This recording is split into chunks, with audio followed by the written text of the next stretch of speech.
aquí.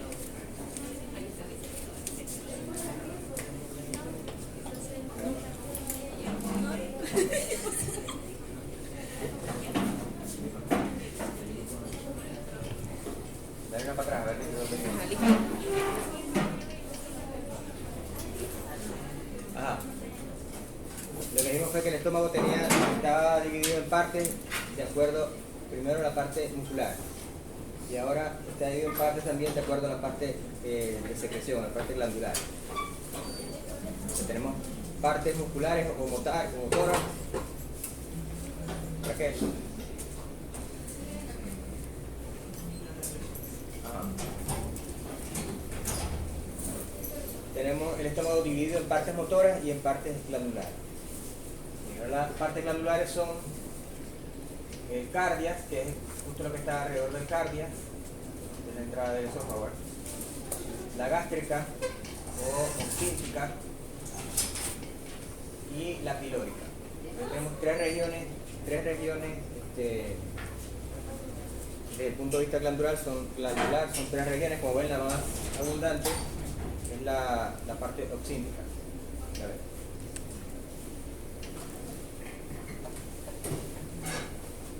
Entonces, esas regiones se dividen así porque cada región tiene un tipo de glándula.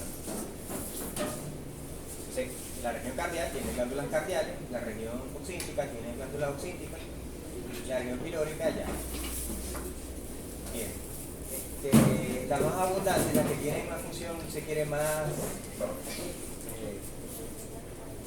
como más importancia, no por lo importante, sino por la cantidad de función que tiene, es la oxíntica, como son más.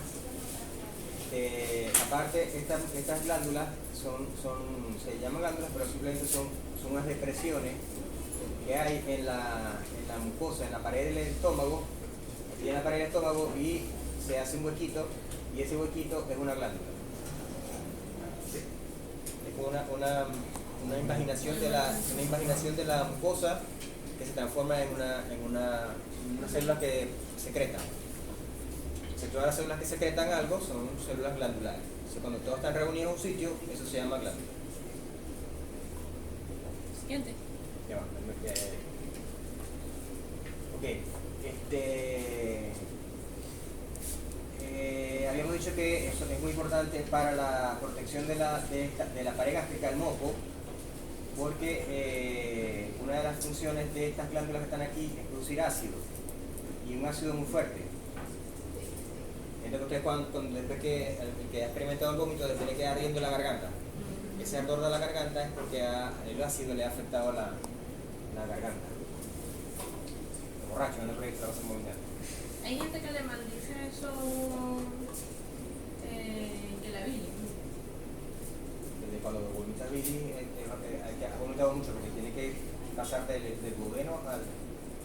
Pero sí es posible. Sí, cuando se hace una peritasa inversa que llega al duodeno, ya no tienes nada que vomitar.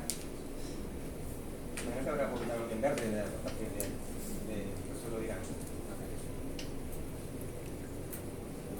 Ok, entonces el moco, ya saben, la función del moco es separar la pared del ácido. Hay como una capita, el ácido sale de la glándula y esta capita impide que el ácido toque la pared, esta pared de moco impide que el ácido toque la pared del estómago, provocando una quemadura por ácido. Okay,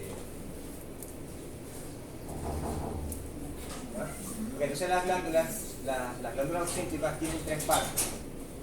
¿Sí? La parte más, si quiere, ¿dónde está?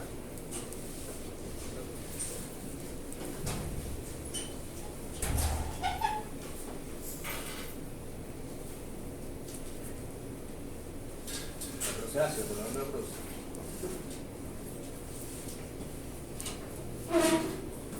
Bien, produce moco, bicarbonato, agua y el ácido. Son las encargadas de producir el ácido, que es el que produce la división de agua comparada.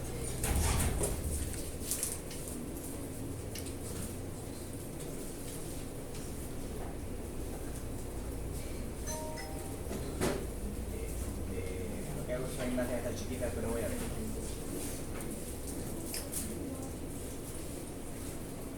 Bueno, entonces en las secreciones de esas glándulas, lo importante de la secreción de esas glándulas, primero lo que está es la secreción del ácido clorhídrico. Decimos que era un ácido muy fuerte y ayer dije que era 3 y me quedé corto. El pH está por alrededor del 1. Son de los ácidos más fuertes.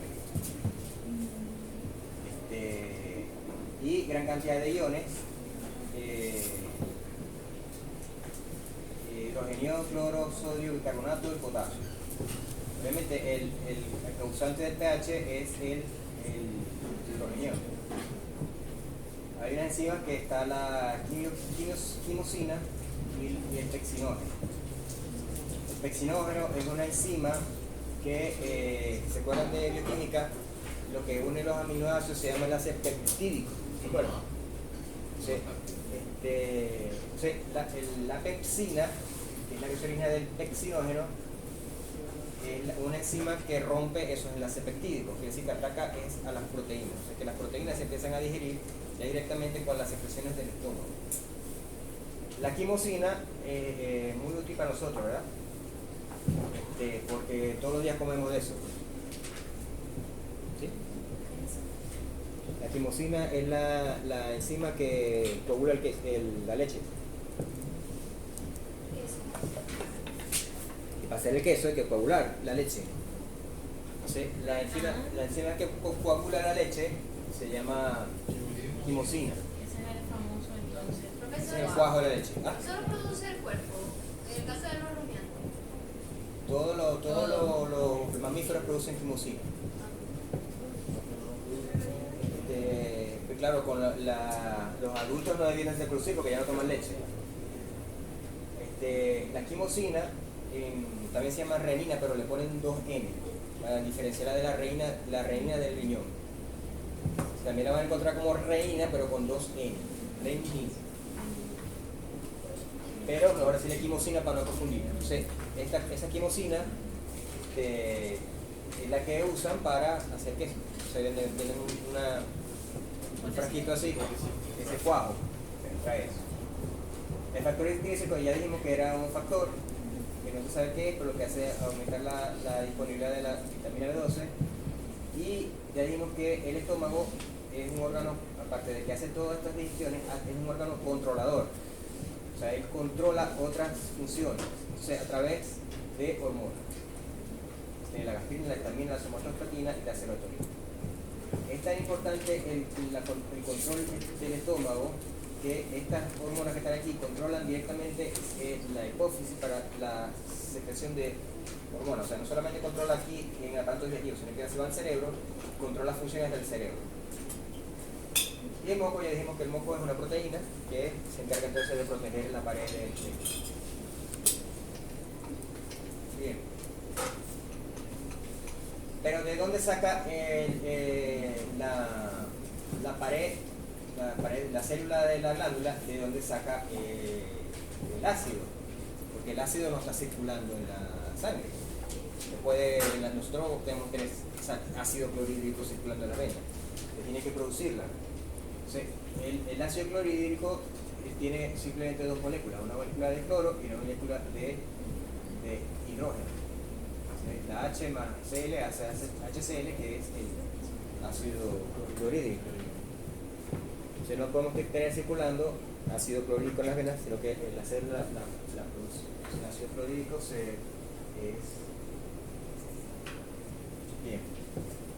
Aunque esto es una solución, esto se digrega en ácido, en cloro y en cloruro y en hidrogenio, ¿no?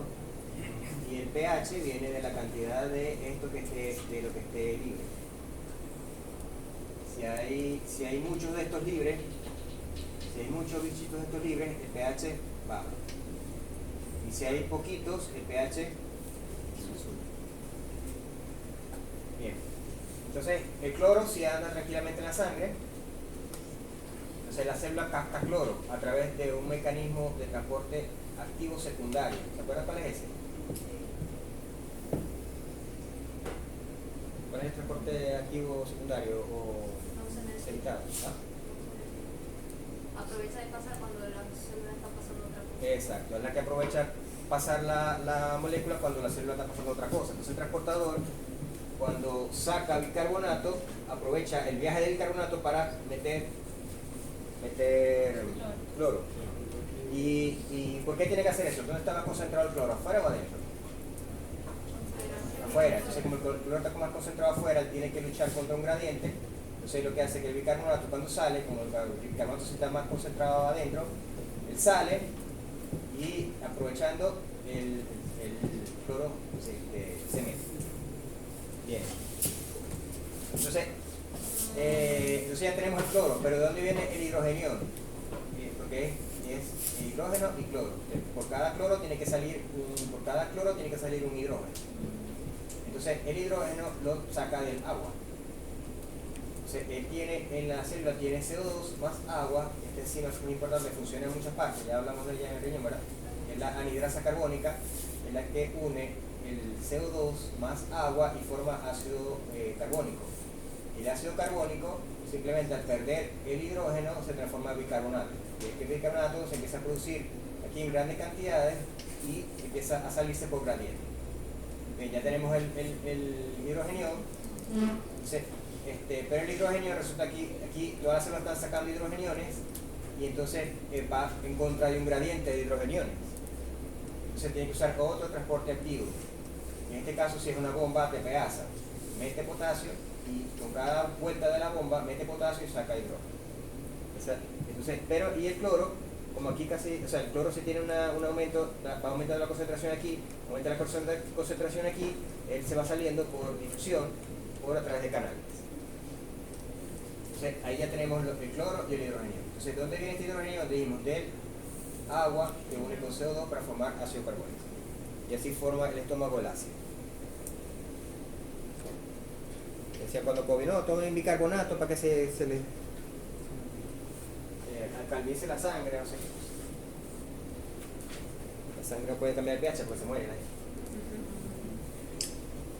Bien, esta secreción gástrica, digamos, todas esas cosas que secreta el estómago, el estómago lo secreta por fases. Tiene una fase cefálica, una gástrica y una intestinal. Vamos a ver.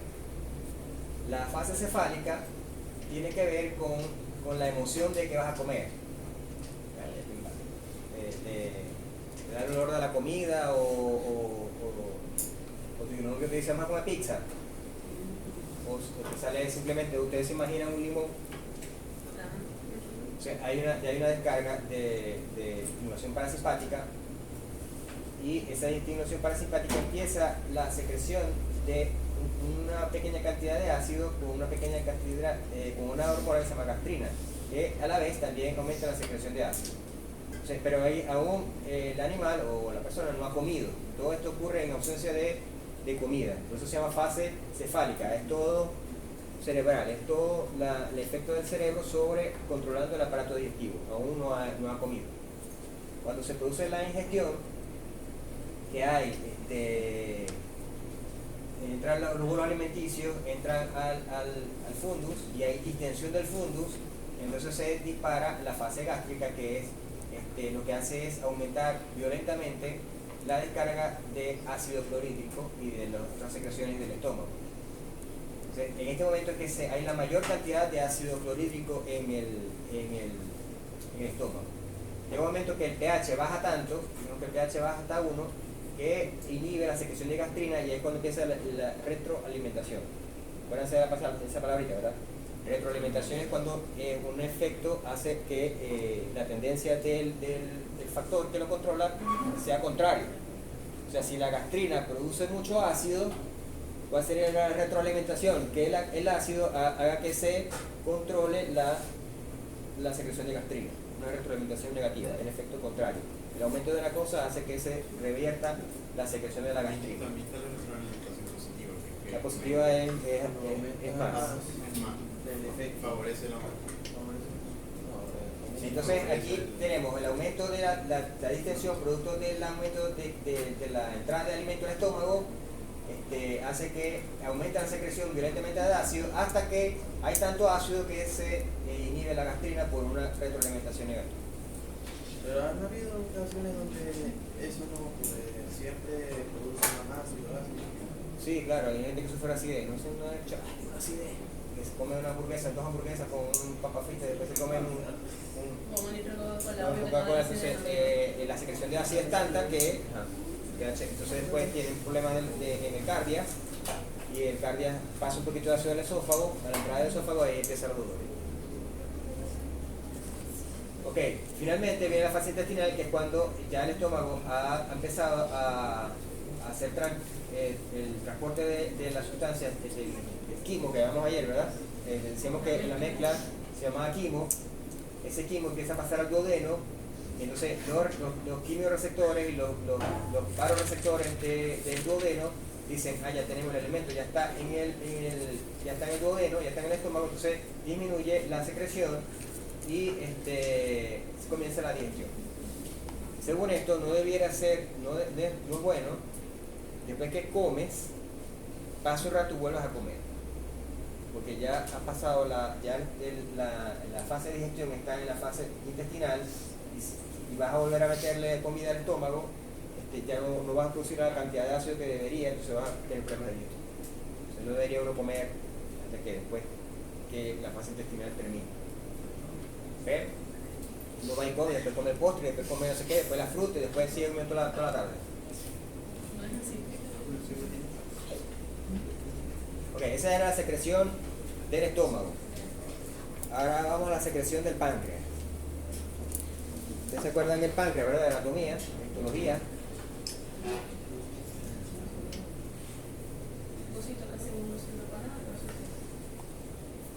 ¿Se acuerdan que el páncreas tiene una función doble?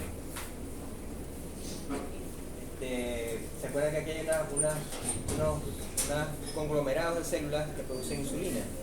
¿Recuerdan cómo se llama eso? Las betas. Pero ¿cómo se llama la bolita esa de células que...? Y mandar el ángel. Y los de eso. Los Langermann. Los bigotes de Langermann son los que producen entonces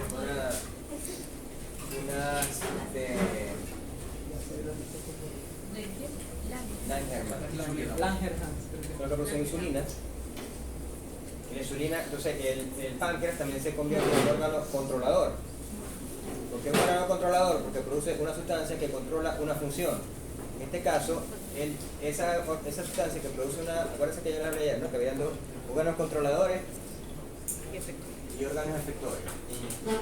Y el órgano controlador se comunica con el efector de dos maneras, a través vía nerviosa o vía sangre o líquido, cualquier líquido. Esta forma es nerviosa y esta forma se le dice humoral. Y es a través de sustancias que él libera, van a la sangre y la sustancia llega aquí y le dice, hey, tú tienes que hacer esta cosa. Entonces, esta sustancia que se mueve por la sangre para comunicar con es lo que se llama hormona. En este caso, el páncreas es un órgano controlador porque produce una hormona que se llama insulina, y el órgano efector es el hígado y el músculo, sobre todo, bueno, muchos órganos. Pero ¿qué hace la insulina cuando el músculo le llega? Él dice, insulina le llegó al músculo, viene la glucosa y el músculo hace que entre glucosa a su interior, y el hígado y el músculo hace lo mismo. Hace que la glucosa pase del exterior al interior bajando la glucosa en sangre. Pues la glucosa tiene que mantener un nivel, ¿verdad? Si la glucosa sube demasiado, empiezan a producirse daños, sobre todo daños renales, daños cerebrales y lo que se llama diabetes.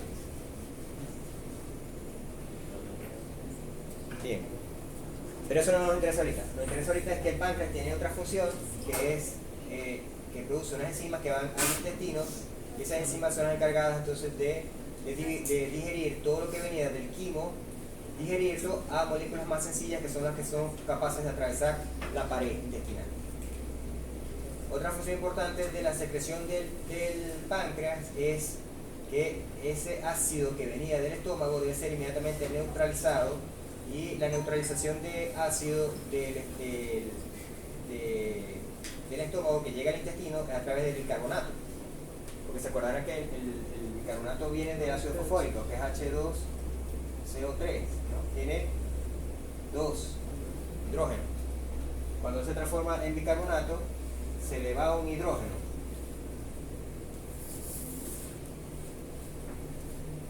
Entonces, ¿qué hace? Si el hidrógeno es el que causa el pH, ¿verdad? Dijimos que el hidrógeno es el que causa el pH. ¿Cuándo sustancias ácidas? Cuando tiene muchos hidrógenos libres.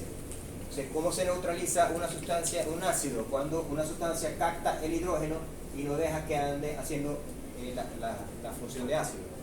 Entonces, el bicarbonato se encarga de agarrar muchos hidrógenos, haciendo que ya no haya hidrógenos libres, y entonces al no haber hidrógenos libres, el pH sube.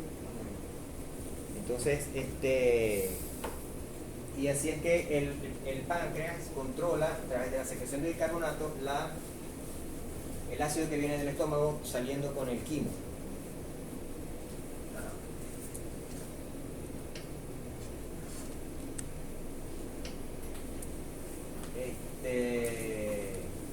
Esto se lo dije. El páncreas tiene una abertura en el duodeno, que es que el conducto pancreático llega al duodeno, hace como una especie de ampolla y secreta las secreciones que vienen, que se producen aquí en la porción exocrina. Pero resulta que ese conducto a veces viene, dependiendo de la especie, viene solo o viene conjunto con el del hígado. El del hígado se llama colédoco. Entonces, el del hígado que viene aquí, este viene del hígado, se une al del páncreas en un solo conducto. Y eso es por eso que es el peligro de la persona que tiene cálculos biliares, que son cálculos pequeñitos. Yo tengo tenía un cuñado que se murió de esto. Un cálculo se desplaza por aquí y se tranca aquí y no deja salir nada del páncreas. Y estas enzimas que están aquí se están acumulando y de pronto se explota los acinos, y esas enzimas que degradan proteínas empiezan a degradar las proteínas propias del páncreas, y el páncreas no puede vivir sin páncreas. El vaso usted lo puede sacar, pero sin páncreas no puede vivir, y la persona se muere de una pancreatitis ¿cómo se dice? Autodigestiva, no. Sí, autodigestiva, pero esa palabra no es así. No, autolítica. El páncreas se autoconsume y la persona se muere. Bien, pero hay especies que no tienen así, que el páncreas va para el consumo por un lado y el páncreas por otro. Aquí están algunas de R. caballo y rumiantes y el pancreático accesorio. ¿Recuerdan cuál tiene los dos y cuál tiene uno? ¿No se acuerdan? Bien. Creo que estos son los que tienen. Yo tampoco me acuerdo. Pero que estos son los que tienen uno. Además, estos tienen dos. Tienen el rumiante tiene el pancreático y aparte tiene el pancreático accesorio. Tienen dos conductos. Y estos tienen uno solo con el hígado. ¿Cuáles son esas enzimas? Las lipasas, que ya saben que todo lo que termina en asa es una enzima ¿qué? Lítica. ¿Cómo se llama? Lítica. No, lítica, pero le falta algo. ¿Qué pasa? No, es lítica, pero le falta algo antes de hidrolítica. O sea que hidrolítica quiere decir que sustituye el enlace con agua. Hidrolítica. Son enzimas hidrolíticas. Entonces, esto que termina en asa. Entonces está alipasa, que si esto aquí es lípido, entonces lipasa degrada ¿qué? Los lípidos. Ese hidrólisis de los lípidos. Y esta amilasa, el almidón. Y esta proteasa, la proteína. La proteasa hay varios tipos, la tripsina, la quimotripsina y la carboxilasa, que atacan la proteína en diferentes sitios. Ya hablamos de que está el bicarbonato y están muchos electrolitos. Y esta quitinasa, ¿qué le suena a eso? La comida china. No se puede hacer porque la comida china tiene cucaracha.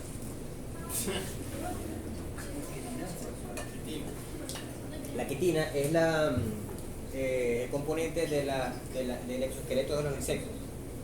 O sea, todo lo que sea artrópodo. O sea, todo lo que sea artrópodo no tienen un esqueleto interno como nosotros, que tenemos los huesos, sino que ellos tienen el esqueleto externo. Entonces ese esqueleto externo está hecho de una proteína que se llama quitina. Entonces los animales que comen insectos como la gallina, tiene esta enzima del páncreas que se llama la quitinasa. Bien. Se llama secretagogos a sustancias, en este caso hormonas, que estimulan la secreción de un órgano.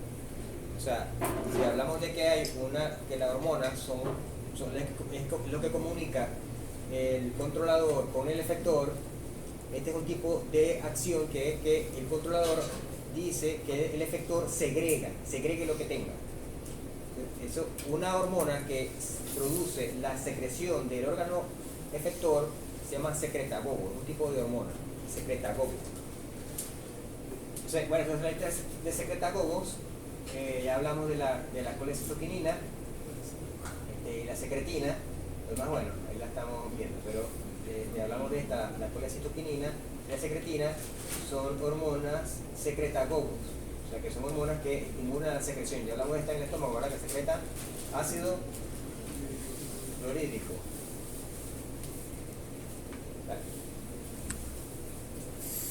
Ajá, esa es la secreción pancreática. Tenemos secreción en el hígado, tenemos secreción en el páncreas, y ahora tenemos otra secreción que es el hígado. Si vemos el animal, ya sabemos que el hígado está ubicado en la cavidad abdominal, pegado justo detrás del diafragma. Tenemos que aquí estaría la cavidad torácica con los pulmones, el corazón y la cosa, del diafragma, y inmediatamente está el hígado. Y detrás del hígado o al lado del hígado está el estómago. Esto de aquí. Entonces, el hígado es uno de los órganos más importantes del cuerpo. Tiene múltiples funciones de todo tipo en relación con el mantenimiento de la homeostasis, todo lo que es el control de lípidos, de carbohidratos, gran cantidad de funciones. No vamos a tocar ahorita aquí. Lo que me interesa es su secreción, que es la bilis. La bilis se llama bilis al conjunto de sustancias que secreta el hígado. ¿Sí? Un conjunto de sustancias. También el hígado, en la bilis se secreta algunos componentes de secreción de eliminación. En este caso podemos ver de que hay una eliminación de la bilirrubina. Y también es un organismo de defensa porque está su relación directa con el aparato digestivo, y que el aparato digestivo, habíamos hablado de que puede tener un acceso directo al interior. Si un animal se come algo, una bacteria puede estar escondida en el alimento y la bacteria sobrepasa el ácido del estómago, llega al intestino, el intestino pasa a la sangre y se encuentra con que en el hígado tiene una barrera de defensa que va a impedir que una bacteria que haya pasado todo eso, cuando llega al hígado, no, ya aquí no va a pasar porque tenemos entonces la barrera de defensa del hígado. ¿No han visto ninguno todavía? Estamos bien. ¿Cómo se llama eso? No lo vi. Dale. Bien. Ya ni me acuerdo tampoco cómo se llama. El sistema retículo endotelial, ¿qué se llama? Venga, ya estoy viendo uno, pero yo no recuerdo. ¿No lo has escuchado? Todo, no lo Hasta había ahí no escuchado. hemos llegado todavía. Retículo endoteliano, no hemos llegado ahí. Ya ahora que No. se lo tengo. Bueno, búsquenlo para que vean cuando ya les den. Retículo endoteliano. Sí. Ok, entonces el hígado es un órgano igual que los pulmones. Recuerdan que los pulmones, no se lo vieron en cardíaco, lo vieron también en respiratorio.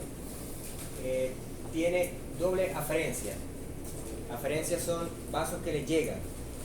Generalmente es un órgano que pasa, le llega una arteria y sale una vena.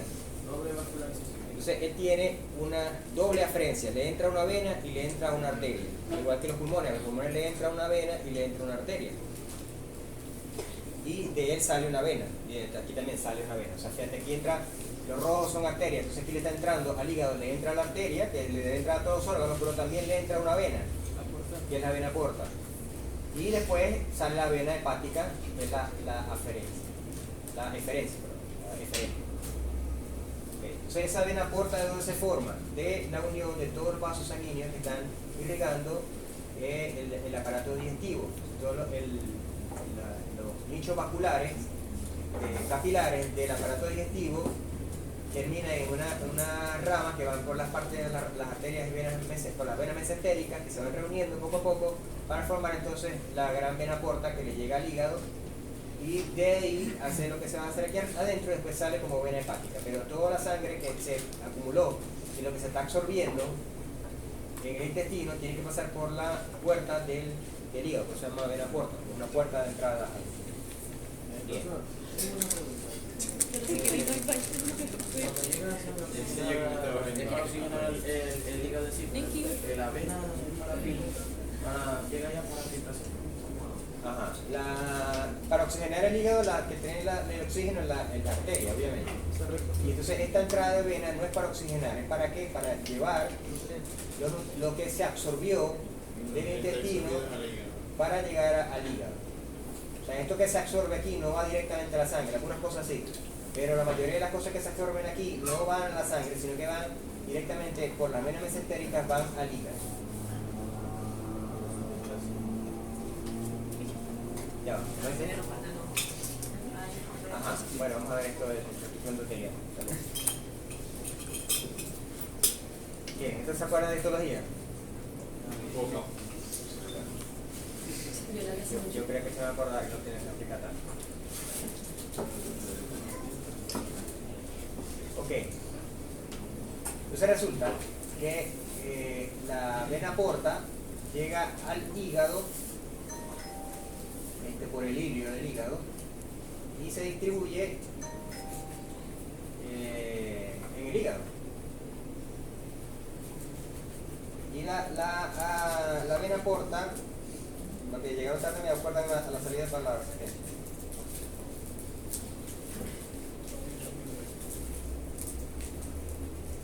Puro favor. Entonces me dice, mira, te deposité. Ok, entonces como ven aquí,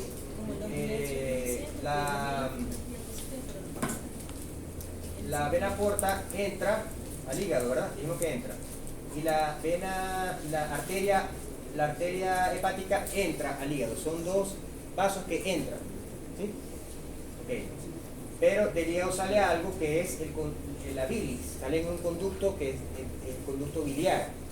Entonces es una dirección contraria. Por eso es que todos los dibujitos estos que encuentran el hígado van a ver dos flechas que entran y una flecha que sale.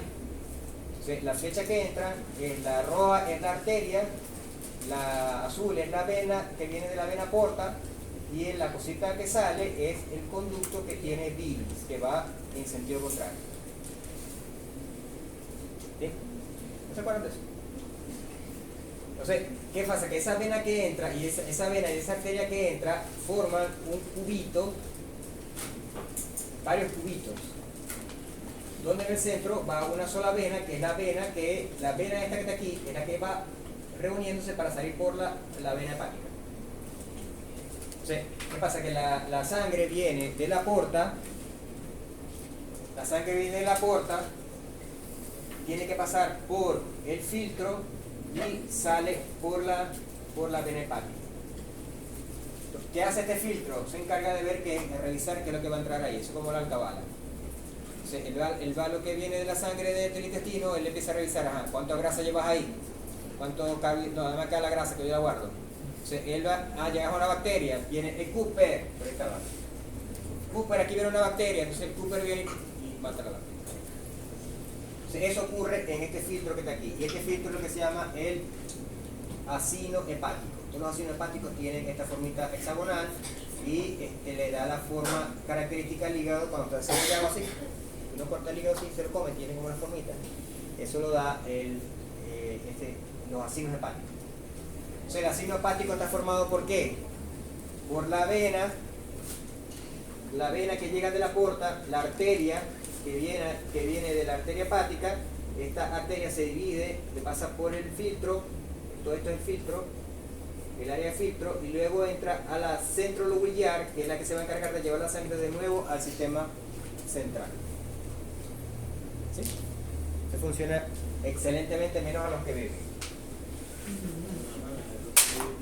A los que beben se les va dañando todo, cada filtrico de esos y hasta ahí llegó. Ok, entonces ese filtro se encarga, por un lado, de filtrar la sangre, pero aquí también este filtro se encarga de agarrar lo que viene de la sangre. Aquí dijimos que viene una arteria. La arteria hepática también trae sangre para el filtro y se encarga de agarrar de la arteria. Aquí tenés uno sucio, ¿verdad? Aquí tenés una cosa que se llama bilirrubina, y lo mandamos por el conducto para la bilis. Entonces eso es lo que hacen esos ácidos hepáticos. Primero filtran lo que viene de la porta para que lo siga hacia la sangre normal, hacia la circulación total, y también se encarga de la sangre que llega de la circulación normal, también la filtra para lo que tiene de sucio, lo manda por el conducto biliar hacia las heces, junto con la bilis. Lo importante es que es el hígado. Tiene que limpiar. Ok, entonces esa bilis se origina también, ese acino, y viene de la acción del acino, que viene parte de lo que viene de la sangre, pero también produce unas sustancias que le ayudan a la digestión. Entonces, las funciones de esta bilis es la emulsión, la absorción de las grasas y es un detoxificador, por lo que estamos hablando. Básicamente es una solución acuosa. Tiene compuestos inorgánicos que son los electrolitos, calcio, potasio, sodio, todo lo que es electrolito, y tiene unos ácidos orgánicos que son los ácidos sales biliares y la bilirrubina. O sea, básicamente podemos decir que la bilis está compuesta por esto, ácidos biliares y bilirrubina. Y estos ácidos biliares son los que se encargan de estas funciones de la bilis. Tiene un pH alcalino, o sea, también tiende a neutralizar el pH que viene del quimo. Ok. Entonces, todas las especies que conocemos tienen vesícula biliar. La vesícula biliar, como ven, es un sitio donde se almacena la bilis. O sea que el hígado va produciendo la bilis y llega un momento que produce tanta que mejor la guardamos y la almacena en la vesícula biliar. Luego, en el momento que haya la necesidad, o sea que aquí hay grasa, porque la vesícula biliar se encarga de la grasa, vamos a ver, cuando aquí hay grasa, se produce la colecistoquinina, que es la base de cacao, y le dice al hígado, hey, aquí tenemos grasa, y esta vesícula biliar se contrae, y si hay un cálculo, pega el calculazo, el cólico vesical. Entonces, eso es la colecistoquinina. Y se secreta entonces aquí esfínter de Oddi, es un esfínter que mantiene el contenido dentro, y cuando hay la secreción, este esfínter de Oddi se abre y la secreción llega al duodeno. Pero todas las especies que conocemos tienen vesícula biliar. Bien, esto también lo vieron en histología. ¿Sí? Lo que es la bilirrubina, la biliverdina y la... Sí.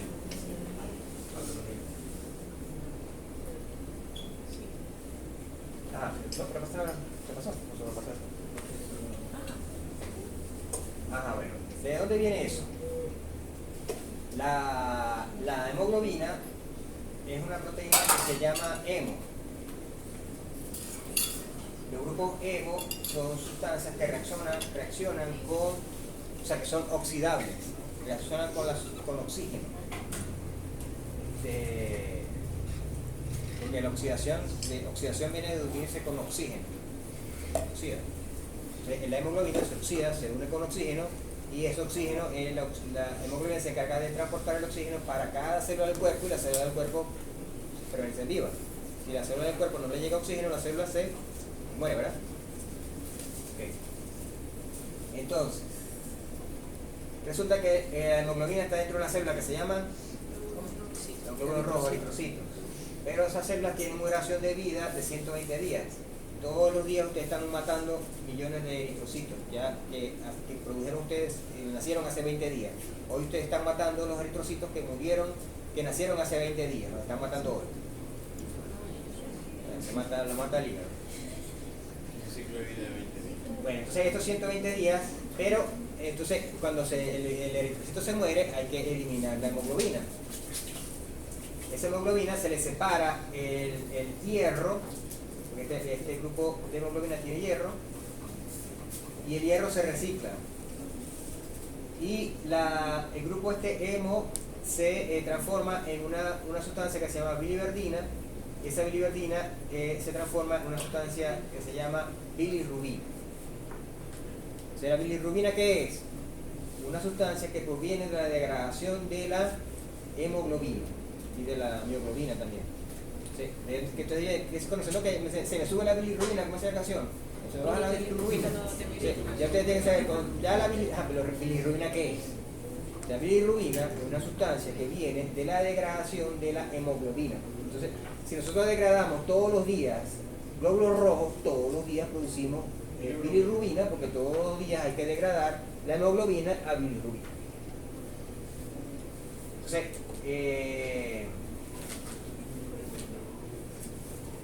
eso ocurre en el hígado.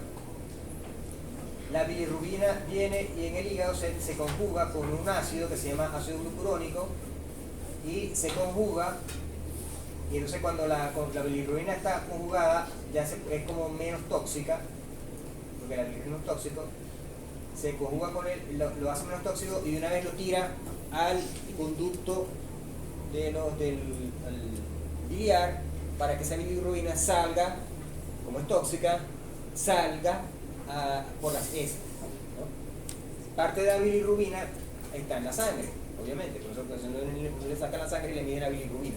Hay unos niveles normales de bilirrubina.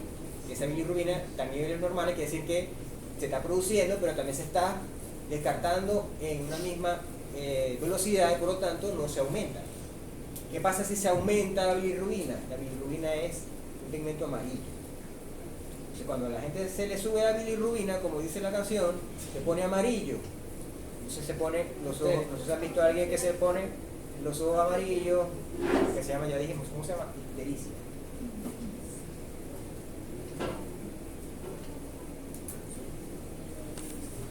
Entonces, ¿por qué se produce la ictericia? La ictericia, porque hay mucha bilirrubina en la sangre.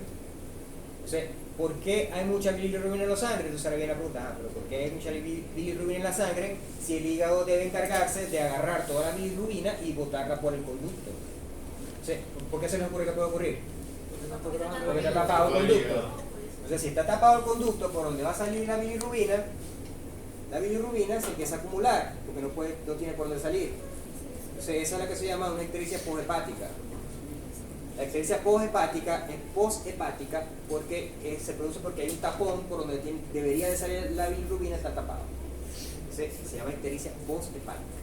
¿Por qué otra razón piensan ustedes? Si la bilirrubina se tiene que metabolizar en el hígado, ¿qué pasa si el hígado no funciona? Deja de producirse, deja de transformarse o deja de producir la bilirrubina y la deja de mandar por el conducto. Se empieza a acumular la bilirrubina, no la transforma, no la conjuga y no la manda por el conducto. Se acumula. de la hepatitis.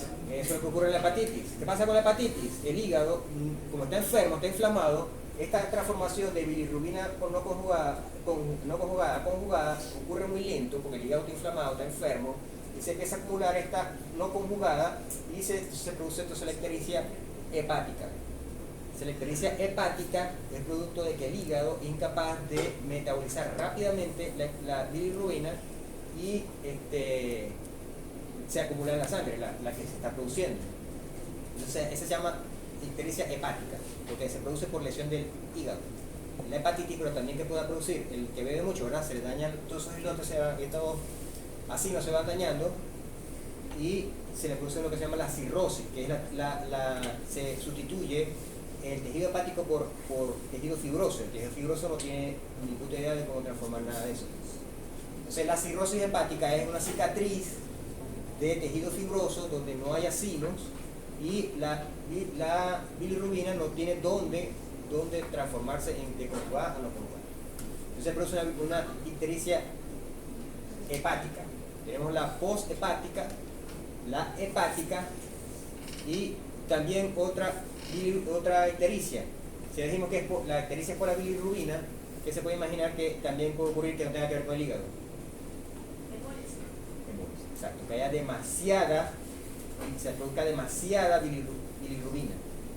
Cuando se produce demasiada bilirrubina es cuando hay demasiada ruptura de glóbulos rojos.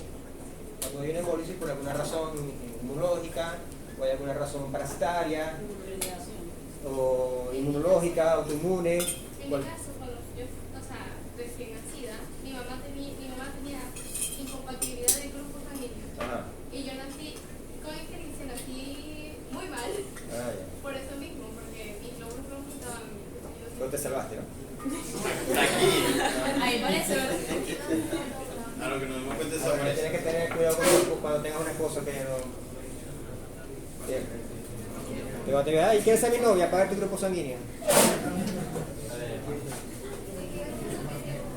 Ok. Bueno, salimos del paréntesis. Ya. Ok, entonces, esa bilirrubina, ya vimos que entonces la bilirrubina viene de la degradación del glóbulo rojo. El hígado se encarga de conjugar esa bilirrubina para hacerla menos tóxica con un ácido que se llama glucurónico y después la bota por el conducto biliar. Esa llega al conducto biliar como bilirrubina, cuando llega al intestino se transforma en una cosa que se llama urobilinógeno y luego en estercobilina. Esto lo hacen las bacterias. Y esta estercobilina entonces es marroncita y es la que le da el color a las heces. Las heces son así de ese color, es porque ustedes están produciendo estercobilina. Asústese cuando las heces sean blancas. Una pregunta. Hay ciertos tipos de venenos de serpiente que descomponen los glóbulos rojos y se matan. Ahí se daría el caso de. Claro, son hemolíticas. Dispara la cantidad de hay venenos hemolíticos. Ya, falta eso. Ok, otra cosa es que esta urobilina, este urobilinógeno, también puede no caer en el hígado, sino caer en el ir en sangre y caer por los riñones. ¿Cierto? Una pequeña cantidad cae en los riñones. Y esta cantidad aquí se reabsorbe. Ahí se reabsorbe sangre. Se reabsorbe, el urobilino se reabsorbe hacia la pared, una pequeña cantidad, y se va por la orina. O sea, realmente todo esto tiene que expulsarse hacia las heces, pero una pequeña parte se reabsorbe otra vez por las paredes y se revuelve al hígado. Se puede volver por la circulación sanguínea, llega al riñón, y el riñón se filtra y es el que le da el color amarillo a la orina que va para el segundo parcial, ¿verdad? Ok, hasta aquí a donde tenemos que el animal cuando come hace una bolita de comida, ¿verdad? Mezclado con saliva y cae como bolo alimenticio. Cuando se mezcla con el contenido del estómago se llama quimo. Ahora lo vamos a llamar kilo cuando se mezcle con la secreción del hígado, con la bilis. Cuando el bolo alimenticio que viene aquí, o sea, ya el quimo sale, se une con la secreción biliar, se va a llamar kilo. ¿Con la pancreática? Sí, con la pancreática, exacto. La pancreática y la hepática se va a llamar kilo. Entonces, kilo, ¿qué vamos a llamar kilo? El bolo alimenticio cuando es mezclado con el contenido del estómago, con la secreción gástrica y con la secreción hepática y pancreática. Y después cuando llega al colon ya se empieza a llamar heces. Bien. O sea, vamos a ver un poco lo que es la función de esa bilis. Este es el intestino y este es el conducto biliar. O sea que aquí tenía la vesícula biliar y el hígado tal, viene por aquí y bota por el conducto biliar, que está unido con el del páncreas en algunas especies, ¿verdad? Bota la bilis. Entonces, decíamos que la bilis está compuesta principalmente por dos cosas, que son la bilirrubina, ¿verdad? Y las sales biliares. Las sales biliares son unas moléculas que son unos ácidos grasos que son anfipáticos, ¿se acuerdan? No antipáticos, sino anfipáticos.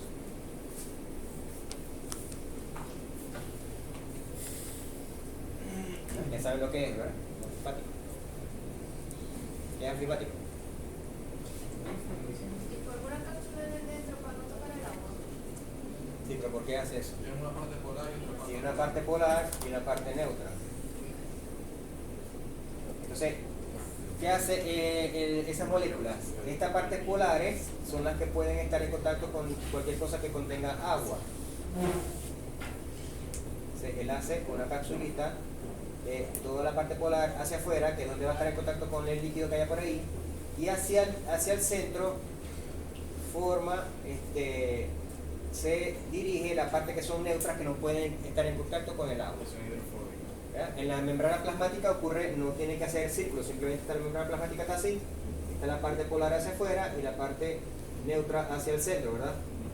Tenemos aquí el otro lado, lo mismo. Entonces aquí la parte extracelular, la parte intracelular, listo. Pero aquí, como no es una célula, sino que son unas moléculas que están flotando, ya lo que hacen es que se reúnen así y forman como una metra. ¿Han visto las metras, verdad? Imagínense una metra que tiene por fuera como el ping-pong, que por fuera tiene chocolate y en el centro tiene un maní, en Toronto tiene una avellana. ¿Avellana qué? Ajá, entonces imagínense que en Toronto el chocolate es la parte polar, lo que está en contacto hacia afuera, y lo de adentro es una parte neutra, de pura grasa, que no puede estar en contacto con el agua porque es neutra. Entonces eso es lo que se llama una micela. Tengo una prima que se llama así, Micela González. Ajá.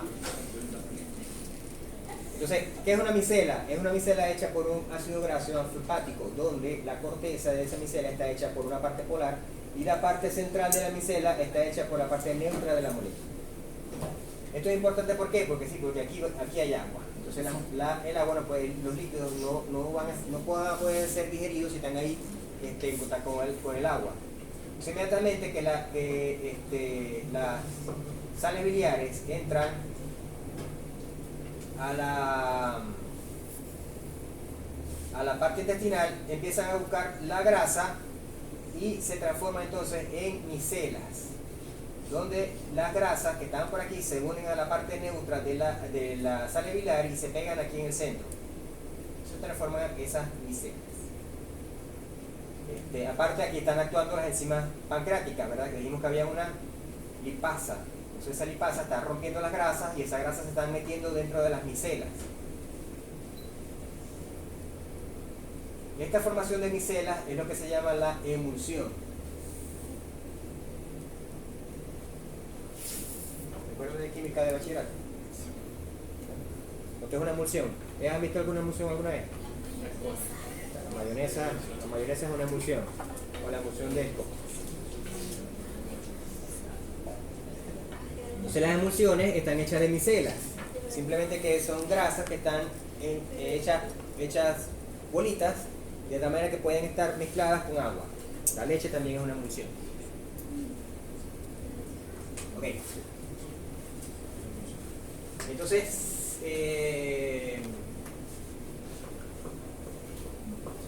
estas emulsiones, ¿no están? Es una emulsión, ¿verdad? Tiene grasa. Entonces, estas micelas se reúnen, o sea, son chiquiticas, pero poco a poco se van haciendo cada vez más grandes, hasta llegar que se pueden ver en un microscopio. Esa micela se puede ya ver en un microscopio y lo que se llama un kilomicrón. Kilomicrón son unas micelas ya grandes, pero como las micelas siguen siendo grasa, ellas pueden atravesar las paredes que sean grasa. Entonces no tienen que usar ningún transporte, ninguna cosa.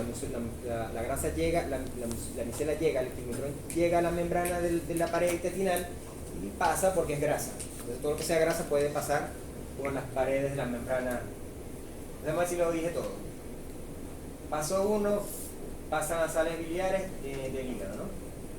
La emulsión. Luego hay la hidrólisis de los triglicéridos, la hidrólisis de grasa emulsionada, de ácidos grasos y monoglicéridos, y la disolución de ácidos grasos y monoglicéridos en cera. ¿Saben lo que es un triglicérido? Sí. Sí. ¿Qué es un triglicérido? Es un glicerol. ¿Cuáles son las moléculas que tienen? Tres ácidos grasos, glicerol esterificado Son tres grados, exacto. Tiene un glicerol que tiene tres carbonos y en cada carbono hay una unión de un ácido graso que se llama, esta unión se llama éster. La unión de un alcohol con un ácido se llama éster con sales. Entonces, estos ácidos grasos están esterificados. Si el ácido graso está solo, sin glicerol, se llama ácido graso no esterificado, porque no está unido a un glicerol. Se llama ácido graso no esterificado y que anda solo sin ningún pegado a ningún glicerol. Si aquí tiene 3 ácidos grasos, se llama un triglicérido. Si se le quita uno, es un diglicérido. Si le dejo uno solo, se llama monoglicérido.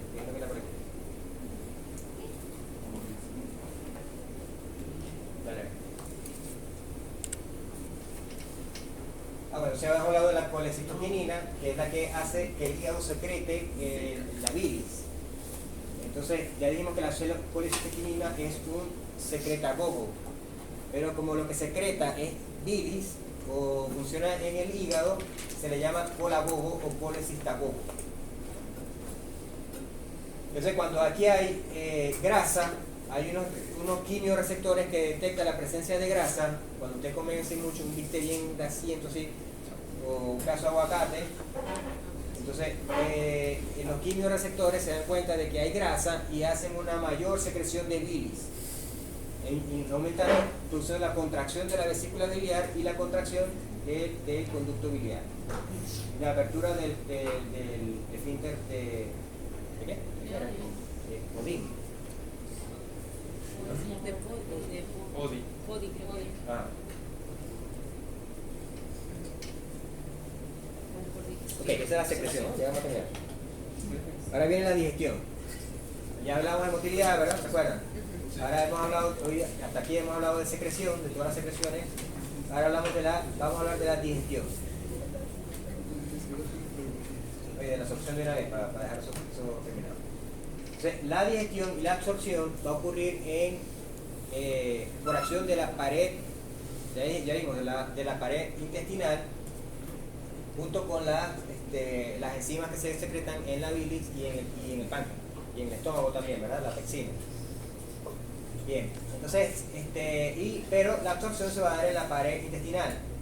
La pared intestinal es un epitelio que está especializado para la absorción. Entonces, ¿cómo hace el epitelio cómo es eso que está especializado para la absorción? Tiene una gran superficie. Si te ven la piel, suponemos que yo tengo aquí 1 metro de piel, es una sola capa, ¿verdad? Pero ¿qué pasa si yo esta capa, yo en vez de tenerla así, yo la doblo para arriba, la doblo para arriba, y doblo para arriba, doblo para arriba, doblo para arriba? Entonces, el mismo metro que está aquí, si de aquí a aquí es 1 metro, entonces el mismo metro, yo lo tengo aquí, simplemente que lo arrugué. Después agarro un alambre y tengo un alambre así largo, lo hago un resorte y la misma longitud del alambre, yo hago un resortico así, o hago un resorte más pequeño. ¿Por qué? Porque la misma superficie de alambre yo lo estoy reduciendo por tamaño al hacer unas ondas o a reducir. Eso es lo que hace el intestino. El intestino multiplica por no sé cuántas veces, puedo investigar también, lo googleo, pero lo que hace es multiplicar la superficie donde va a ser la absorción, porque en vez de ser una capa plana, él tiene estas formas de ondulaciones.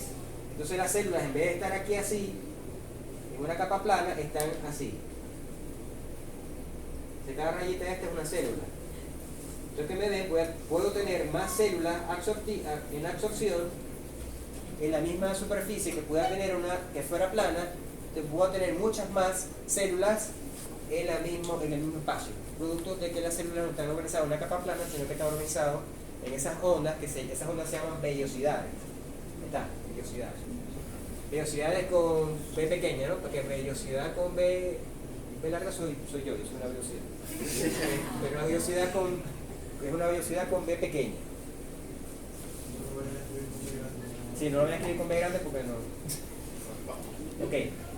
Entonces, la superficie, si nosotros cortamos un intestino, vamos a ver que está formado por estas proyecciones hacia arriba del epitelio que se llaman vellosidades, y estas vellosidades no solamente son así, sino que son así. Viene aquí y aquí sale una para allá. y aquí sale otro para allá. O sea, no solamente son así, sino que también tiene otras afuera.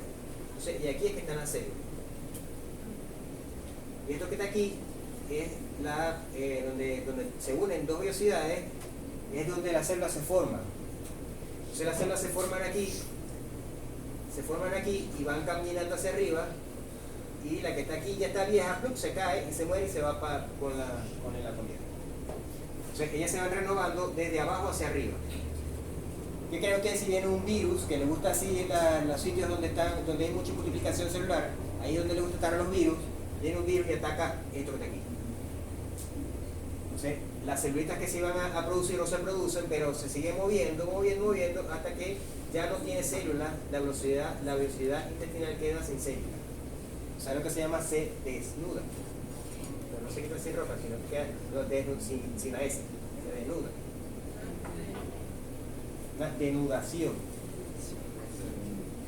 Entonces esa capa sin células resulta que no tiene capacidad ni de absorber ni de filtrar, y todo el agua que viene por aquí, entonces empieza a salir el agua y sin ningún tipo de control, ¿qué se va a producir?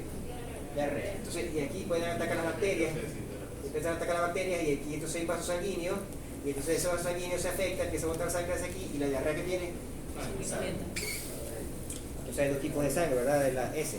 ¿Saben cómo se llama? La sangre de las S. Se llama melena. Una prima que se llama así, melena. Se llama melena, y la melena produce un olor muy feo. Entonces ustedes verán un perro con parvovirus, que el parvovirus es un virus que ataca exactamente esto que estoy diciendo aquí y produce esa diarrea con sangre que tiene ese mal olor.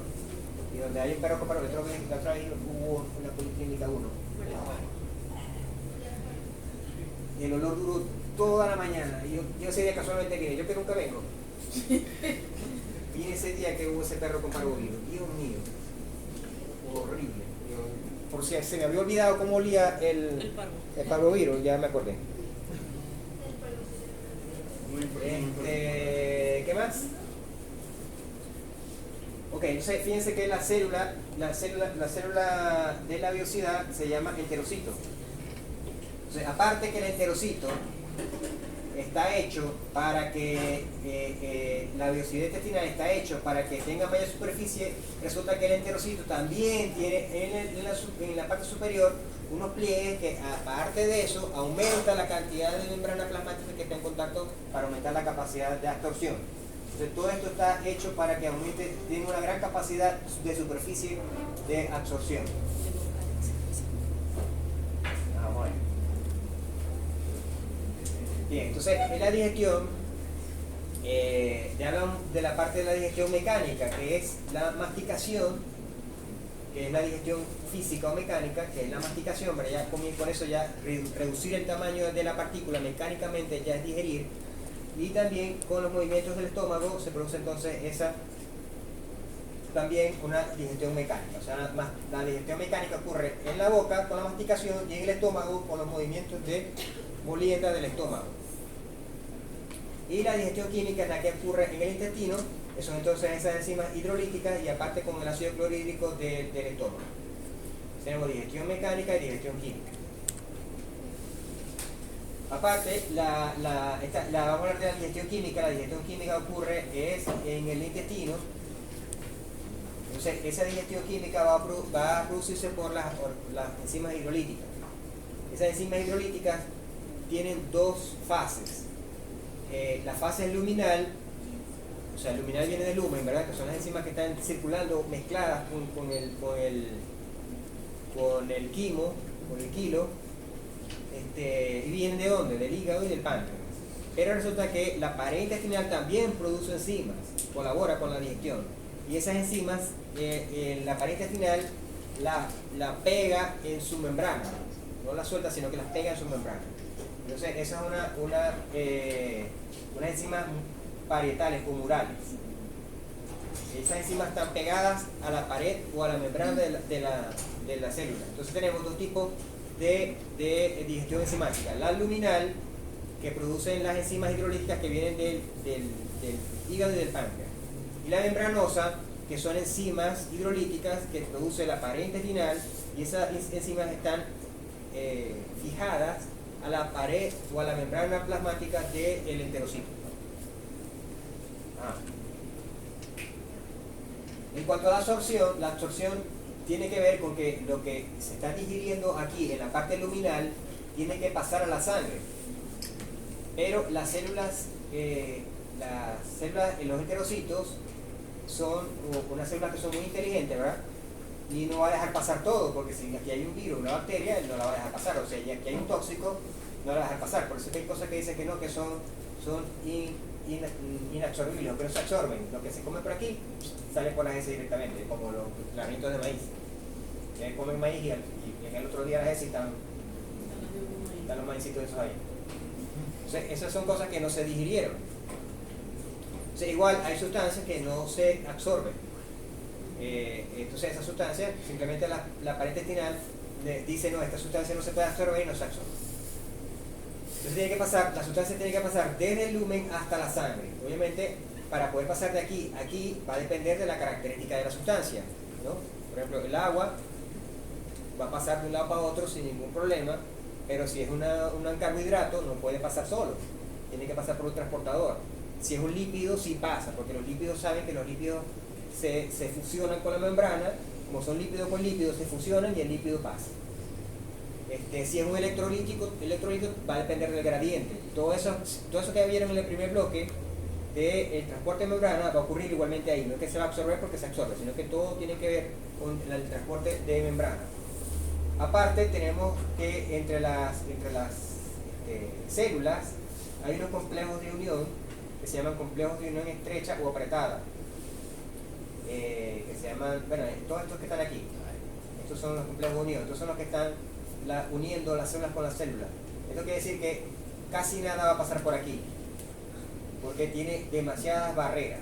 Cada una de estas uniones es una barrera para evitar que una sustancia pase por aquí, entre células, sin pasar por la alcabala de la célula, ¿verdad? Como si fuera una alcabala, que un carro se pasa por el monte para pasar, sin pasar por la alcabala, es como si quisiera pasar por aquí. Entonces, por aquí no puede pasar porque hay estos complejos de unión. ¿Qué pasa cuando hay un virus y ataca esta célula y se muere? Entonces, ahí sí, cualquier cosa que haya por aquí puede pasar porque no hay nada que lo detenga de no ser absorbido. ¿Qué pasa? Habrán escuchado lo de que los becerritos tienen que tomar calostro y eso, y los tricos también, ¿verdad? ¿Qué es el calostro? ¿Sabes lo que es el calostro? La primera Son anticuerpos. O sea, Eso viene de... Recuerda que VC, por lo menos en el caso de VC, Vamos a hacer el cuento largo, vamos a hacerlo no corto. le dan, Creo. no desarrollan anticuerpos. Vamos a hacer el cuento largo corto. Saben que la madre y el feto, aquí está el feto, ¿verdad? Y aquí está la madre, se comunica con un órgano que se llama la placenta. ¿Sí? O sea, la placenta es la que comunica la sangre de la madre con la sangre del feto. Tiene que pasar por la placenta. Si la placenta es fina, cualquier cosa que haya en la sangre de la madre puede pasar a la sangre del feto. Entre eso las proteínas. Y entre eso los parásitos también. Si la placenta es muy gruesa, solamente algunas pequeñas cantidades de sustancias, o sea, que están seleccionadas, van a pasar. Pero muchas de las proteínas no pasan. O sea, el perro, por ejemplo, el humano, tiene placenta fina. O sea que si aquí hay una proteína que se llama anticuerpo, ¿verdad? Que son algo así, puede pasar de la placenta al feto, quiere decir que el feto va a recibir los anticuerpos que tiene la madre. Si en el caso del bovino, de la vaca y de la yegua, como la placenta es gruesa, los anticuerpos no pueden pasar al feto. El feto es completamente limpio de anticuerpos, no tiene. Entonces, ¿qué pasa? Que un perrito, un cachorrito, si quiere no toma calostro porque ya nació con los anticuerpos. Y el humano también, el humano ya nace con los anticuerpos porque la placenta es fina. Pero el potro y la vaca, la placenta es muy gruesa y no nace con los anticuerpos porque no lo pudieron pasar por la sangre. ¿Qué inventó la naturaleza para que eso para poder ponerse en la leche? Entonces, la naturaleza le dijo, bueno, ya que no te lo puedo pasar por la placenta, te lo voy a pasar por la leche. Entonces la leche, agarra la sangre y pasa los dos anticuerpos que tenía que pasar, se lo pasa a la leche. Entonces, la leche, cuando la leche, el recién nacido se la toma, ¿verdad? Esa leche va full de anticuerpos. Pero ¿dónde va a llegar esa leche full de anticuerpos? A un aparato digestivo que tiene unas enzimas proteolíticas así. Y los anticuerpos son proteínas. Entonces, ¿qué va a pasar? Que el anticuerpo, cuando llegue al aparato digestivo, va a ser atacado por las proteínas. Entonces, el recién nacido eso no ocurre completamente. Hay muchas proteínas que no son atacadas en ese momento. Tiene un lapso de apenas de 12 horas.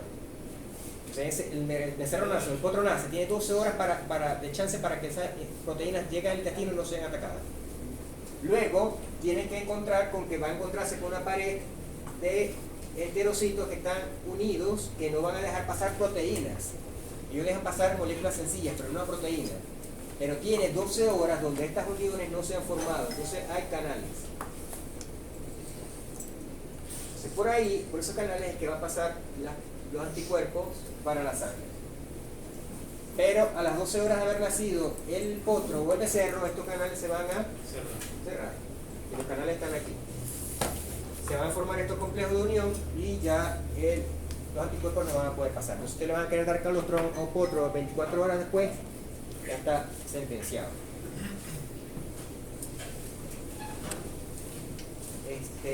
Ok, como dice aquí, hay dos tipos de absorción, la transcelular. La transcelular, ya sabemos qué quiere decir transcelular, que va a pasar a través de la célula. Y la paracelular es la que va a pasar entre células, a través de los complejos de unión. Bien, los complejos de unión son estrechos, o sea, no va a permitir cualquier cosa que pase por ahí. O sea, tiene que ya estar, son sustancias especiales, sobre todo lo que se puede pasar en el agua. Y esta absorción va a depender mucho de el gradiente de concentración. Entonces, el gradiente de concentración va a hacer que si hay una sustancia que está en exceso aquí, va a haber más bien una expulsión de esa sustancia hacia el intestino. Eso es lo que se llama un transporte reverso. Pero bueno, lo que tienen que saber también es que hay una absorción transcelular y una absorción paracelular. Y la paracelular puede ser también en otro sentido dependiendo de la concentración que hay aquí. En este caso vemos el agua. El agua, la difusión de agua, ¿cómo que se llama? Osmosis. Entonces, la osmosis va de un lado donde está menos concentrado hacia el lado que está más concentrado, ¿verdad? Realmente como aquí se están acumulando muchas cosas que se están absorbiendo, aquí aumenta la concentración, entonces atrae agua hacia el enterocito. Luego esta agua que está aquí, resulta que estos compuestos que están aquí están pasando hacia la sangre, quiere decir que la sangre tiene también alta concentración, entonces el agua sigue para acá. Pero si aquí resulta que hay sustancias que se están secretando y aumenta la concentración más aquí que aquí, el agua va a ir en sentido contrario. Entonces, en este caso se produce la diarrea. ¿Qué es la diarrea? Cuando hay un aumento de concentración de cosas aquí que hace que atraiga agua hacia el interior del lumen, y el aumento de la cantidad de agua hace que las heces sean líquidas y haya diarrea. Pero eso no es lo normal. Lo normal es que el agua vaya fluyendo hacia adentro. Este dibujito se lo va a pasar a profesor para que lo ponga en la primera clase.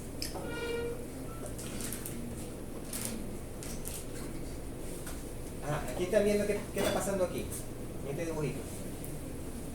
Lo que dijo las piedras, ¿verdad? Hace rato. No, facilitado. Porque lo verde es glucosa y el amarillo es sodio. Entonces, como el sodio va a entrar, la glucosa aprovecha el viaje. Okay. Entonces, está lo que pueden atravesar la membrana y el gradiente osmótico como el agua. Entonces tenemos obviamente las que son liposolubles atraviesan la membrana porque son lípidos. Y las hidrosolubles tienen que usar o poros o transportadores. Usan transporte activo o transporte facilitado. Ya vimos que era. Bueno, esa es la explicación del transporte facilitado. Que aquí se está pegando una glucosa, se pega al transportador y el transportador aprovecha la fuerza del sodio para meter la glucosa. Como dijo la piedra. Pero entonces se va a aumentar aquí el sodio, porque el sodio está entrando. Entonces, ¿qué hace la célula? Tiene que sacar el sodio por otro lado. Entonces, en realidad, este transporte sí usa ATP. No lo usa aquí, porque esta no es una ATPasa. Lo usa en esta que sí es consumidora de ATP. Aquí entra sodio y después sodio lo vuelve a sacar aquí con la bomba sodio. Entonces, este transportador que está aquí, sobre todo el de glucosa, hay unos que son permanentes, están todo el tiempo presentes en la membrana, y hay otros que no son permanentes, sino que se esconden y salen y se esconden. Eso va a depender primero de la cantidad de glucosa, y lo otro es de una hormona que ya vimos que se produce en el páncreas, que se llama como la insulina. Entonces la insulina es encargada, hay algunos receptores de estos glucosa, aquí no se bañó, que está en la boca, esos transportadores que dependen de insulina están escondidos. Cuando la insulina llega a la célula los muestra. Cuando la insulina se va, los vuelve a esconder. Son transportadores de insulina transportadores de glucosa dependientes de insulina. Y hay otros que son fijos, que no dependen de la insulina y están fijos todo el tiempo ahí.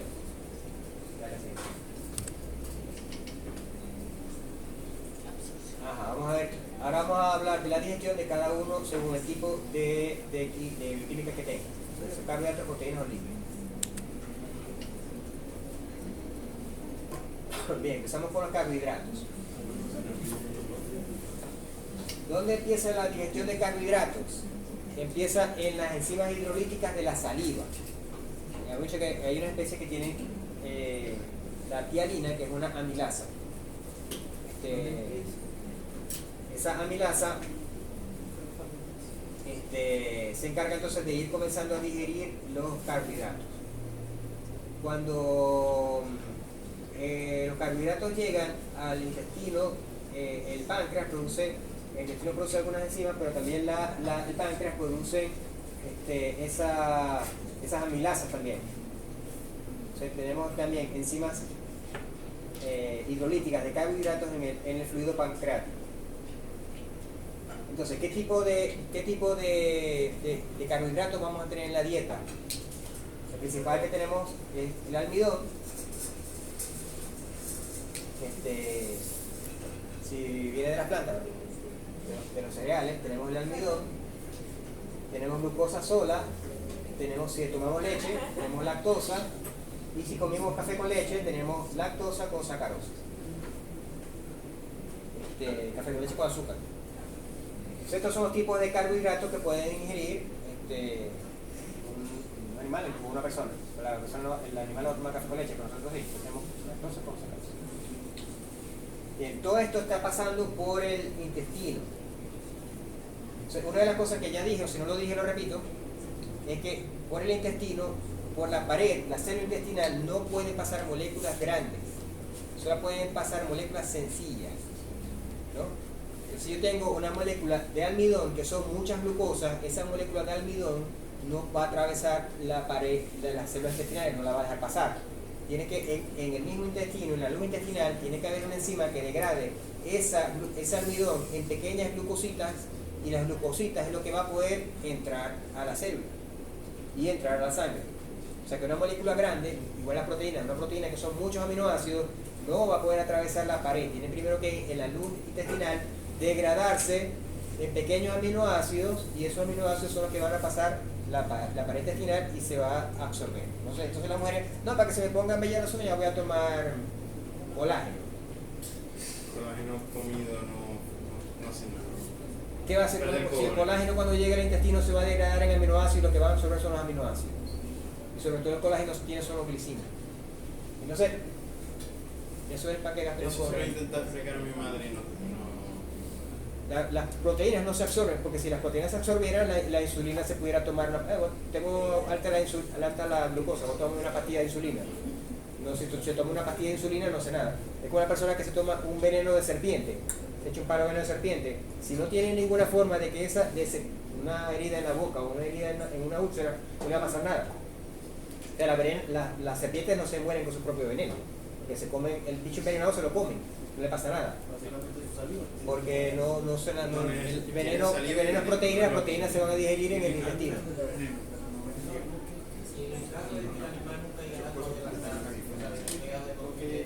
No te escucho, no te escucho. En el caso de que el animal o sea, desde que nació, la toma leche, igual que el árbol, no absorbe la proteína. O sea, que nunca llega a tomar leche desde que nació. Es que la leche tiene proteína. Sí, pero usted dice que pierde la enzima que ayuda a Sí. O sea, en la naturaleza los mamíferos adultos no producen las enzimas que digieren la leche, solamente los jóvenes. Nosotros los humanos somos los que tenemos enzimas digestivas para la leche hasta adultos. Algunos, ¿no? Porque algunos empiezan a perder la capacidad de producirlas y la leche empieza a darle cólicos y tal. Pero los mamíferos, realmente las enzimas digestivas nomás que son para los infantes. Y el cuerpo no va a gastar energía en producir una enzima que no se va a usar. Entonces no producen enzimas digestivas para la leche. ¿Y los pájaros, ustedes creen que producen enzimas digestivas para la leche? No. Los pájaros ni saben lo que es una enzima digestiva para la leche. Le da café. Entonces van y le ponen. Al pajarito que le da pan mojado así con la leche, por eso Sí, de repente. La leche la va a digerir, en el caso del intestino de los pájaros, lo va a digerir, son las bacterias. Las bacterias sí tienen enzima para todo. Sí. Entonces esas bacterias producen gases, le va a provocar un pajarito y le va a provocar. Ok. Entonces tenemos que la glucosa, los carbohidratos vienen en forma de almidón. Que almidón son cadenas de glucosas. Puede venir como lactosa, que la lactosa es el carbohidrato de la leche. Son dos glucosas, bueno, una glucosa y una glucosa modificada. Y la sacarosa, que también son dos glucosas, bueno, una glucosa y una fructosa. O sea, el azúcar. Entonces, de esta manera viene, pero de ninguna de esta manera se puede absorber. Ninguna de esta manera se puede absorber. Tiene que degradarse a glucosa. Entonces, de ahí se encarga entonces lo que son las amilasas, en degradar el almidón en pequeñas moléculas de glucosa. Lo que puede ser glucosa sola, o puede ser lo que se llama la maltosa. La maltosa son dos glucosas, un disacárido. Entonces, cuando llega esos carbohidratos se acercan a la pared intestinal, se encargan las enzimas que habíamos dicho que son. Hay unas enzimas que son murales, que en este caso es la maltasa, que degrada la maltosa en glucosa, y la glucosa penetra a la célula a través del cotransporte con sodio. ¿Se acuerdan, verdad? Sí, aquí está, esto que está aquí hace que haga el cotransporte con sodio y de una vez va a la sangre. La sacarosa ya saben que tiene una glucosa y una fructosa. Entonces aquí está una enzima que se llama sacarasa. La sacarasa es, como nosotros somos omnívoros y la sacarosa está en la fruta, producimos esa enzima que se llama sacarasa. La lactasa, ¿de qué se encargaría? De la lactosa. Y la maltasa, de la maltosa. Todos esos son disacáridos. La maltosa, la lactosa y la sacarosa son disacáridos. Y de ahí se absorben. ¿Vamos con qué? Con las proteínas. Las proteínas, ¿dónde comienza la digestión de las proteínas? En el estómago, porque en el estómago está el pexinógeno que por el pH se transforma en pexina. La pexina es una enzima que hidroliza los enlaces peptídicos. Entonces la pectina está haciendo eso. Rompe los enlaces peptídicos. Bien. Y aparte tenemos en el páncreas, dijimos que también el páncreas produce en su fluido pancreático, tenía unas enzimas que son proteasas, que tenemos la carboxipeptidasa, la trixina y la quimiotrixina, y también esta que se llama lactasa. Entonces estas enzimas, ¿qué hacen? Que las proteínas, que son muchos aminoácidos, se degradan en pequeños grupos de aminoácidos que se llaman polipéptidos. ¿Qué es un polipéptido? Es una proteína pequeña que tiene poquitos aminoácidos. que es un tripéptido, es una cadena de aminoácidos que son tres. Que es un dipéptido, tiene todos. Hasta que se forman aminoácidos solos. Entonces, estos aminoácidos, los aminoácidos también son sustancias que no pueden atravesar, dependiendo de la constitución del aminoácido, hay unos que sí pasan, pero la mayoría de los aminoácidos no pasan y tienen que usar el cotransporte. Aquí usamos el cotransporte de sodio, que era parecido al de glucosa, pero apareció otro nuevo. Bueno, ya lo habíamos visto por allá. El cotransporte de hidrogeniones. O sea, aquí va a usar el cotransporte de hidrogeniones, que solamente aparece en el aparato digestivo, el cotransporte de hidrogeniones, que hace la misma función, pero en vez de usar sodio, usa hidrogeniones. Entonces, esa es la digestión de las proteínas. Empieza en el estómago con la pexina, y en el jugo pancreático entonces está la carbospeciasa, la tripsina, esto que están aquí, degrada de polipéptidos a péptidos pequeños, tripéptidos dipépticos. Estos dipépticos se degradan, se hidrolizan a aminoácidos. Los aminoácidos se acercan a la pared y son absorbidas cada quien de acuerdo a su transporte, que hay transporte con sodio y transporte con hidrógeno. Siguiente, la de las grasas. La de las grasas, ya dijimos que la que participaba en la digestión de las grasas era la bilis, ¿sí? Y en las bilis, dentro de la bilis, estaba las sales biliares y estaba la bilirrubina, ¿no? La bilirrubina no hace nada, sino que son las sales biliares.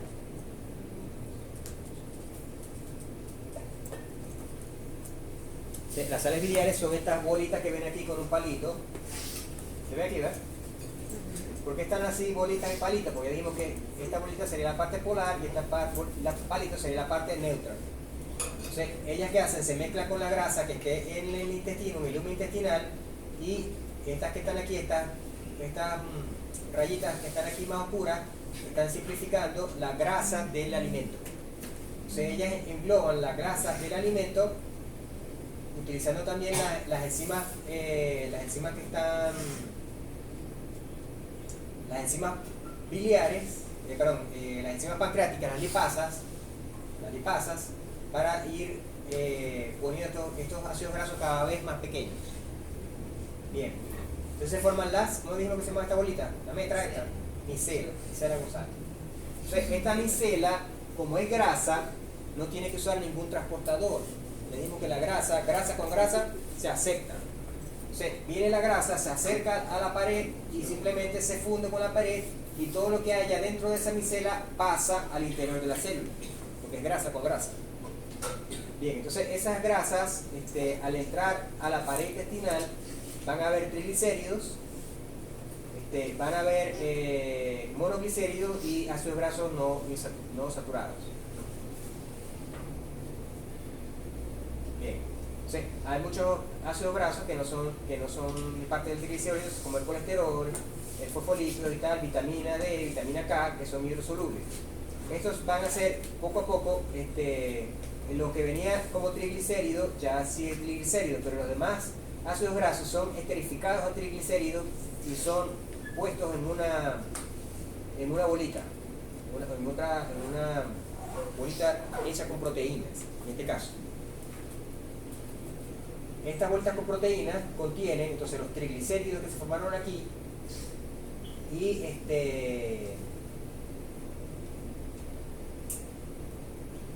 y son echadas a la sangre para que vayan para el hígado, ¿no?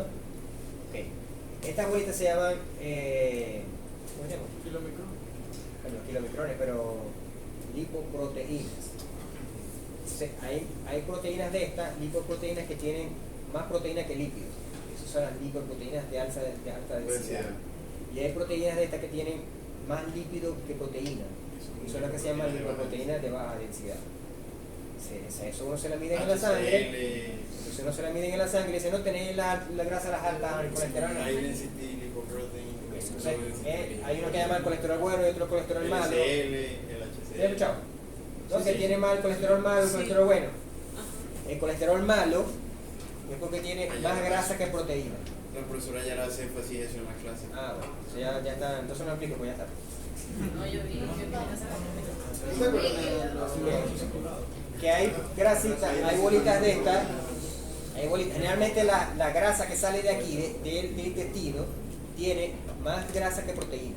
Son lipoproteínas de baja densidad. Ese es el colesterol malo.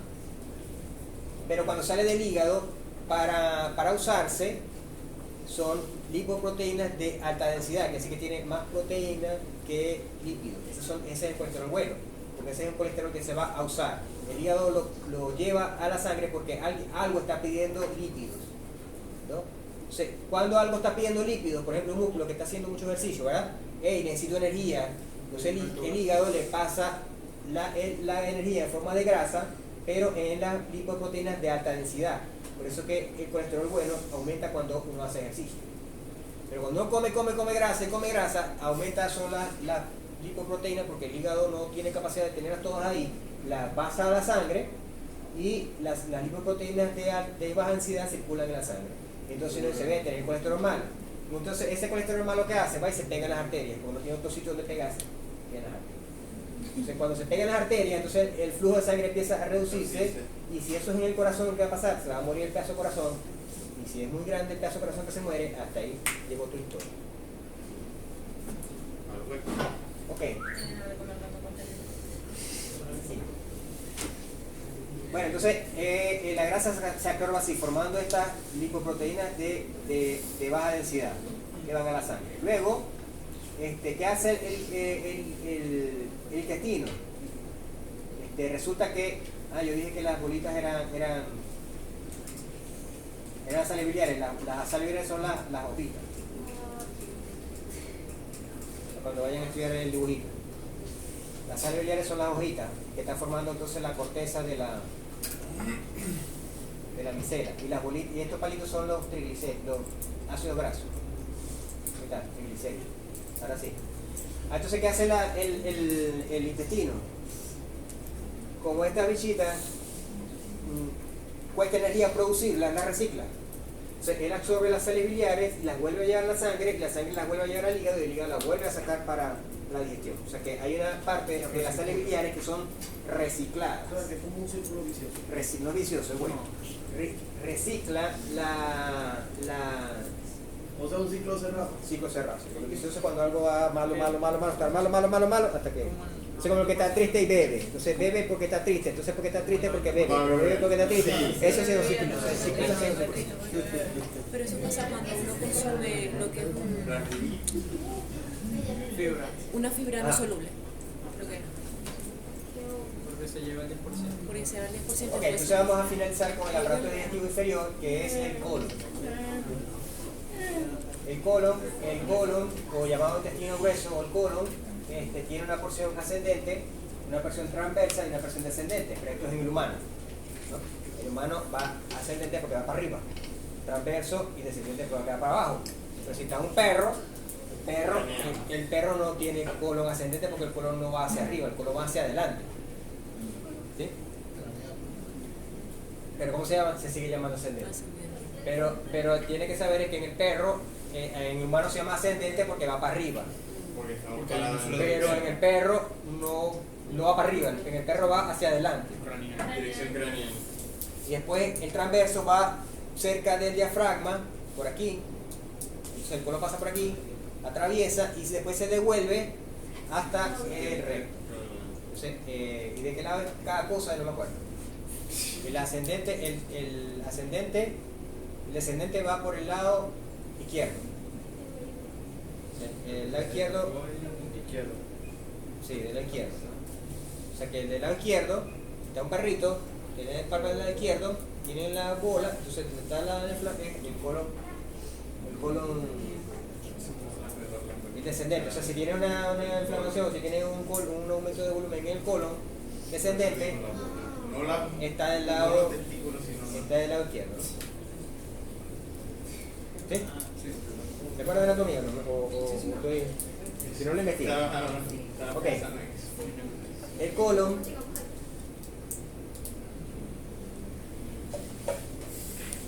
tiene una... habíamos hablado al principio de la clase de que muchas de esas sustancias que vienen en el alimento son indigeribles por las enzimas que produce el aparato digestivo propio. O sea, las enzimas pancreáticas y las enzimas hepáticas son muy buenas, pero no son infalibles contra todo. Hay moléculas que no pueden degradar. Entre las moléculas que no pueden degradar está la celulosa. La celulosa es un grupo de carbohidratos que forma parte de las células de las plantas. Entonces nosotros no vieron ahí ninguna enzima que se llamaba celulasa, ¿verdad? Ninguna ahí. Entonces nosotros no tenemos la capacidad, ningún mamífero, o sea, no tiene la capacidad de digerir la celulosa. Quien tiene la celulasa son las bacterias. Las bacterias, que por eso las termitas pues comen madera, pero en realidad lo que hace la digestión de la celulosa es una bacteria que tiene exactamente igual el panda, igual el rumiante, igual el caballo, igual el cerdo, igual ustedes cuando comen lechuga. No, la lechuga, esa celulosa de la lechuga que forma parte de la pared vegetal no la pueden digerir. Quien se encarga de la digestión de cuando ustedes comen lechuga es las bacterias que están en el colon, en el intestino grueso. Algunos animales, pero nosotros comemos lechuga de vez en cuando, o sea, no comemos solo lechuga, pero hay animales que solo comen vegetales, que comen solo vegetales, que son los herbívoros, que tienen que tener algún sitio donde tenga bacterias que son las encargadas de digerir la celulosa para poderla aprovechar. En el caso de los rumiantes, ya lo vamos a ver en la clase que viene, ese aparato o esa disposición de bacterias para degradar la celulosa está en el rumen. Sin embargo, también tiene su parte en el colon. Pero los que no tienen rumen, entonces tienen que tener esas bacterias que digieren la celulosa, herbívoros que digieren celulosa, la tienen que tener en el intestino grueso. Entonces, sí, son monogástricos o digestores o fermentadores posgástricos, lo que dije en la clase anterior. Fermentadores posgástricos. Bien, entonces, ¿dónde guardan bacterias los fermentadores posgástricos? En el colon. Pero como es tan poquito espacio, tuvieron que inventarse otra vaina donde guardar bacterias. ¿Dónde es? En el ciego. Entonces, estos fermentadores posgástricos, herbívoros, fermentadores posgástricos, se inventaron de que van a guardar las bacterias en el ciego. Por lo tanto, el ciego, que en los omnívoros es una cuchita chiquitica así, que a veces no echa vaina y tenemos apendicitis, que la apendicitis o las teflitis, que se llama el ciego. Ok, entonces el ciego en el caballo y en el conejo ocupa una gran parte del aparato digestivo porque es donde se alojan las bacterias celulíticas. Y ahí es que produce la fermentación de... ¿qué pasa? Que la fermentación produce gas. O sea, el caballo se la pasa echando ese peo. Tiene que expulsar ese gas.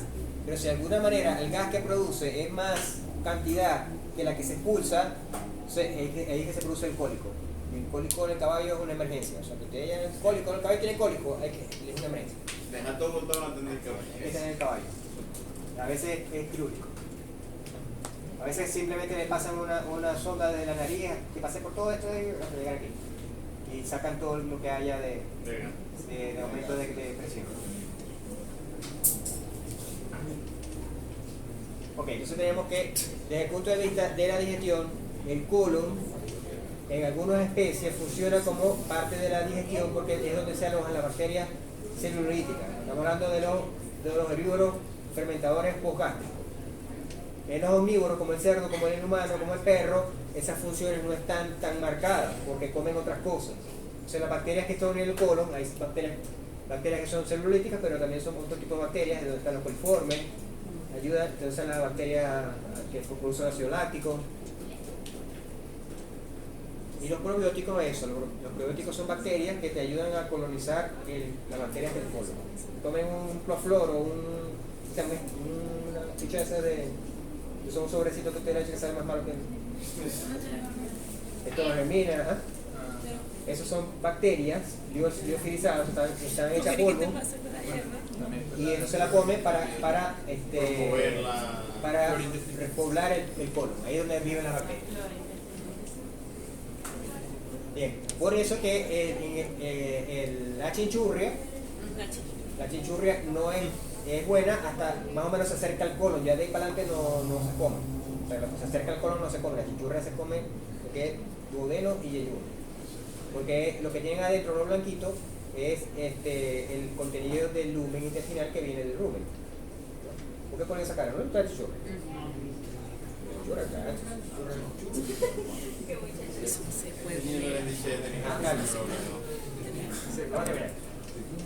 Ok, ¿cuáles son las funciones del colon? Ya dijimos. En el colon, las funciones del colon ya dijimos, son la primera ya la vimos, que es la digestión fermentativa en las especies que tienen fermentación postgástrica. Esa es la principal función del colon en esa especie. El caballo, el conejo, que son básicamente esas especies que nosotros manejamos.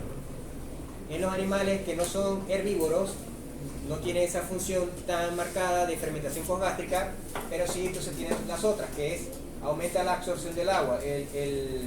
La parte de absorción del agua en el colon es muy activa.